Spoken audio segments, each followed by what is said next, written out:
So good morning, or whatever time of day it is for you, and welcome to Philosophy Live. I'm Graham Blackbourn from the Scottish branch of the School of Philosophy and Economic Science in Edinburgh. Thank you for joining me. In ancient Greek philosophy, we can be in such awe of the brilliance of Plato, Aristotle and others, that we may forget that they in turn were standing on the shoulders of giants, in an old phrase used by Isaac Newton to describe how he had depended on those before him. Unfortunately, although later Greek philosophers hinted at some aspects of the teachings of their predecessors, no original writings survive, only occasional short scraps from where later authors quoted them. One of these early figures I'd like to look at today is Xenophanes. There he is, although of course we don't really know what he looked like. So Xenophanes was born in a small Ionian city, Colophon, northwest of ancient Ephesus, now in western Turkey, sometime around 565 BC. We know from several sources that he lived to a remarkable old age, probably to about 100. So he died at around the time that Socrates was born in Athens in 469 BC, and 40 years before the birth of Plato. Although Xenophanes is usually grouped with the early Greek philosophers, he was in reality a wandering bard or rhapsode, although, unlike most of the rhapsodes of his time, he composed his own poetry rather than reciting the traditional verses of Homer and others. While he certainly travelled widely around the Greek world, we know little about precisely where his travels took him, although it is clear he spent time in the Greek cities of southern Italy. It's said in several ancient sources that he was a teacher of one of the great early philosophers who lived there, Parmenides, who in turn was a major influence on Plato. Most scholars nowadays think this is unlikely, but some link between Xenophanes and Parmenides would not be improbable, since apart from being in the same part of the Greek world at roughly the same time, they were both proponents of a philosophy of unity.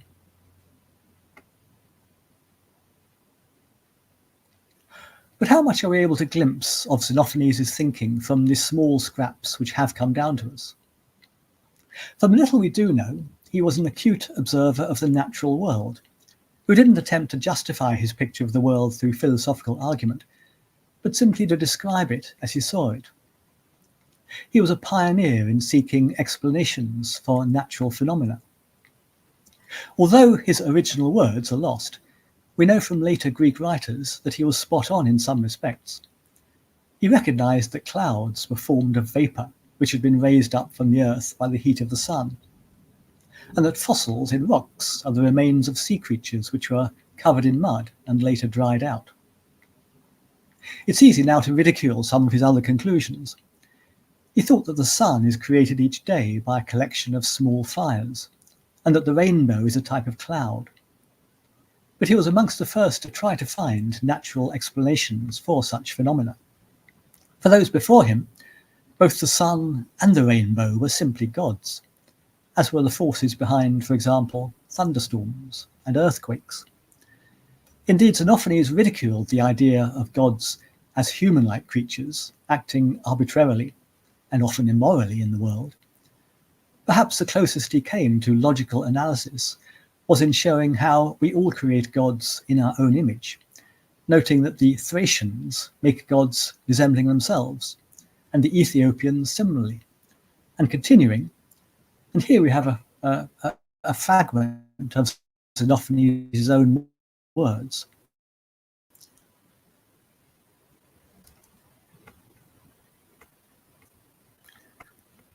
Just get the words up. Problem with the slide, but I'll read it. But if horses or lions had hands, or could draw with their hands and create works like men, there it is, a delay. The horses would draw the shapes of gods like horses, and oxen like oxen, and they would make the same kinds of bodies as each one possessed its own bodily frame. Thus implying that since each people's gods resemble those people, then they cannot in truth be gods, but just figments of the imagination of each, at least in the way they were portrayed. But this did not prevent Xenophanes from writing of the gods as forces of nature, which should be respected.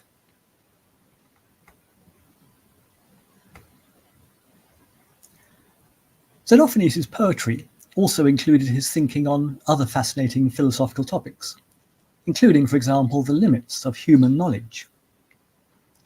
But what I'd like to speak about in particular is what I hinted at earlier regarding his philosophy of unity.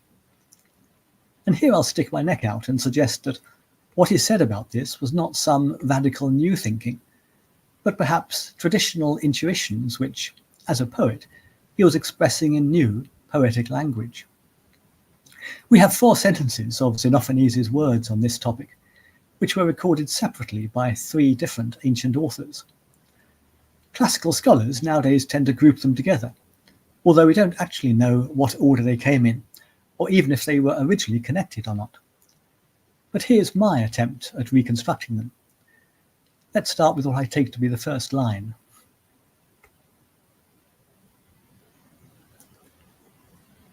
The whole sees, and the whole thinks, and the whole hears.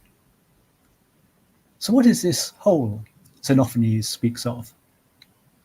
Well, we'll see that he appears to be making a single absolute entity out of all that there is, one which is sentient and intelligent. Xenophanes was an observer of nature rather than a theorist, and I believe that here he is recognizing that when we view the entire world of nature, say we're out in the countryside and manage for a moment to set aside the minutiae which usually occupy us, it is possible to view the whole as a living, intelligent being, as it were. Xenophanes continues, he always stays in the same place, not moving at all, and it is not fitting that he travel now to one place, now to another. The earliest Greeks sometimes used terms like "it is not fitting" when speaking of what we might call laws of nature, as though such laws are moral imperatives which bind the natural world. Still, it doesn't seem to be unnatural that the whole cannot move, because where would it move to? It's only the lesser gods, together with animals and humans, of course, which must resort to moving around to get things done. While for the whole, but without any toil, by the organ of his mind, he makes all things tremble. We could discuss at some length why Xenophanes chose the word translated here as tremble, or perhaps to quiver or to become agitated. Either way, it seems that the whole is able effortlessly, while unmoving, to be the source of movement. One God, among both gods and humans, the greatest, neither in bodily frame, similar to mortals, nor in thought. So having ridiculed human notions of the gods, Xenophanes here seems to say that the whole, the all, should be regarded as the greatest god, but with rather different qualities than the Greeks were accustomed to attribute to their gods. Anyone familiar with the Indian scriptures might have noticed a similarity here to lines from the ancient Isha Upanishad, including, for example, the self is one. Unmoving, it moves faster than the mind. The senses lag, but self runs ahead.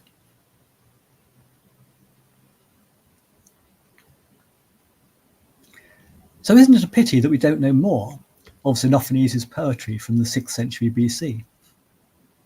But we can perhaps learn a little from what has survived.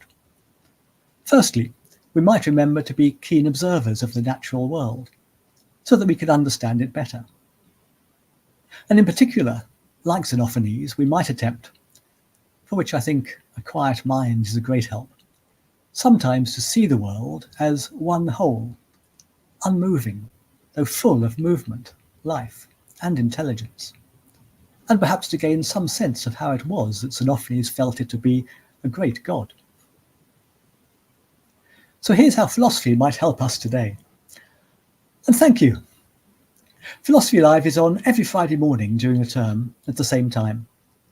We hope to see you next week for a new philosophical gem. Thanks again. Have a good day. and enjoy your weekend.